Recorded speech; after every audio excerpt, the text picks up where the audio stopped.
Hey guys, আসসালামু আলাইকুম। আমি রাসেল। তো welcome to A rainy day.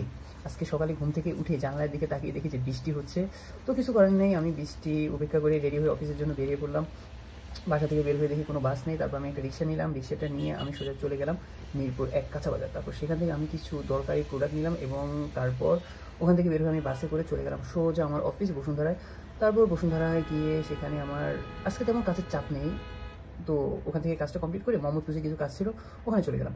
তারপর ওখান থেকে কাজ শেষ করে ভাবলাম কি, যেহেতু আজকে পুরো দিনটা আমার গ্যাপ, তো যাই একটু ঘুরে আসি। তারপর ঘুরে বের হয়ে পড়লাম সিএনজি নিয়ে। তারপর আমি চলে গেলাম ডিরেক্ট কারণ বাজার। কারণ বাজার গেলাম মূলত হলো কাঁচা বাজারে, দেখলাম সেখান থেকে কিছু কেনাকাটা করা যায় কিনা। বাট কারণ বাজার গিয়ে তো মাথা খারাপ, প্রচুর বৃষ্টি। তারপর আর কিছু করার নেই, ভাবলাম আরেকটু ঘুরবো, কিন্তু এই ঘোরাঘুরি পসিবল না। ভাবলাম কি বাসায় ব্যাক করি। তারপর আমি সোজা চলে গেলাম মেট্রো রেলে। ওখানে গিয়ে আজকে ট্রেনটাও সকালে বন্ধ ছিল বৃষ্টির কারণে। তো আর ট্রেনগুলো প্রতিটা স্টেশনে কিন্তু একটু লেট করতেছে, আর তুলনামূলকভাবে আপনার যাত্রীও ছিল কম। তো ট্রেনে উঠে গেলাম আমি। নর্মালি আমরা রেইনি ডেতে যে প্যারাগ্রাফটা পড়তাম ওটার মধ্যে হতো কি, আমরা বাসায় থাকি, আমাদের খুব বোর হয়, এই সেই। কিন্তু ভাই, আমার যে আজকে রেইনি ডেটা গেল, এটা খুব বাজে বলা যায়, খুবই বাজে। আমি যখন মেট্রো থেকে নেমে নিচের দিকে যাচ্ছি, তখন মানে জাস্ট মিরপুর ১০-এর অবস্থা দেখে আমি তো অবাক।